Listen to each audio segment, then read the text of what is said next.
Bilang paggunita sa World Wildlife Day, nakiisa ang Tatag Troopers sa Talaingod Community para sa simbolikong pagpapalaya sa iba't ibang uri ng wildlife sa Pantaron Range sa Sitio Bato, Barangay Dagohoy.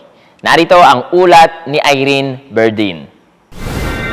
Kalinsabay ng paggunita sa World Wildlife Day noong Marso 3, naglungsad ng isang wildlife release activity ang Community Environment and Natural Resources Office ng Ñocorella sa Davao del Norte. Alinsunod ito sa tema ng United Nations General Assembly Resolution 68205 noong 2013 na Wildlife Conservation Finance, Investing in People and Planet. Pinakawalan ng Senro at partner agencies ang may kabuuang 7 malulusog na wildlife, kabilang ang 3 serpent eagle, 3 reticulated python at 1 monitor lizard. Ginanap ito malapit sa Pantaron Range sa Sitio Bato, Barangay Dagohoy, Talaingod, Davao del Norte. Aktibong nakibahagi sa wildlife release ang 56 Infantry Tatag Batalyon na nagpapakita umano ng suporta ng Philippine Army sa wildlife conservation, pagpapanatili ng biodiversity at pagtataguyod ng sustainable development sa lugar kung saan pawang makikinabang ang tao at planeta.